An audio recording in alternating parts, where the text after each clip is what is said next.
Bon match Didier. Bon, joli. Bonsoir Linda, Diablesse Rouge, parce que vous êtes en rouge. Comment allez-vous? Vous êtes en mode supportrice. Ouais, comment ça va vous? Vous gérez là l'avant-match, le stress, la nervosité? Ah bah moi je sais qu'une équipe francophone va gagner, donc je suis très tranquille. Ouais, bah oui.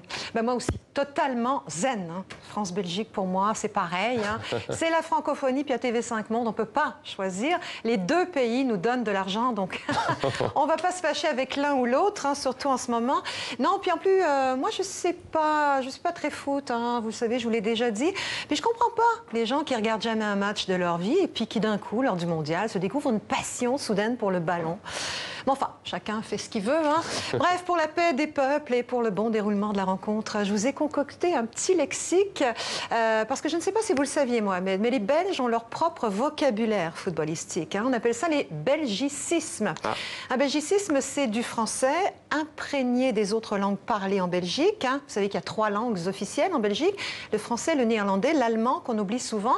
Vous rajoutez les langues régionales, le flamand, le wallon, et ça donne des belgicismes. Alors, ce soir, par exemple, les Diables Rouges vont arborer leur vareuse sur le terrain. Un maillot, comme on dit en France, c'est le t-shirt. Hein. Ils vont aussi porter des jambières, des protèges tibia pour empêcher que les joueurs ne se blessent en cas de choc. C'est violent quand même, le foot.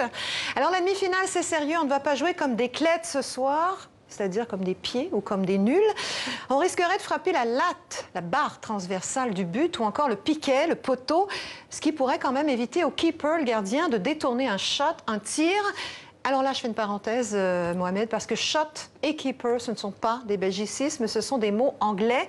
Il y en a beaucoup aussi dans la langue du foot en Belgique, et ça vient du fait que le pays est l'un des premiers d'Europe à avoir importé le football d'Angleterre à la fin du 19e siècle. Ce sont même des Anglais qui ont créé le plus ancien club de Belgique, le Royal Antwerp Football Club, Antwerp qui veut dire Anvers.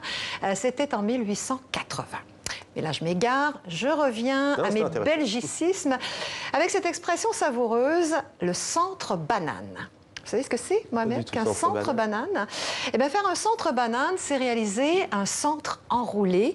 Ça se fait généralement lors d'un coup de coin, comme disent les Belges, lors d'un corner pour les Français.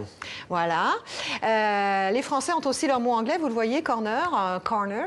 Il y en a encore beaucoup d'autres belgicismes. Je pourrais citer la fameuse carte rouge ou carte jaune, qui est un carton en France, la reconversion offensive ou la contre-attaque, le coup de réparation pour le penalty français, encore un mot anglais, ou encore le nul blanc qui est en France un match nul 0 partout. Mais pour vous dire la vérité, ces belgicismes ont tendance à disparaître avec le temps. Les Belges regardent aussi le foot français hein, sur les chaînes françaises. Notre journaliste belge de tout à l'heure nous le disait.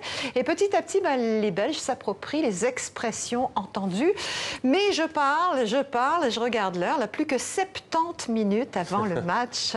Je dois me sauver, Mohamed, à jeudi. Un bon match, Linda. Je vois que vous avez vous aussi attrapé la passion du football, du ballon rond. À jeudi, même endroit, même heure. L'invité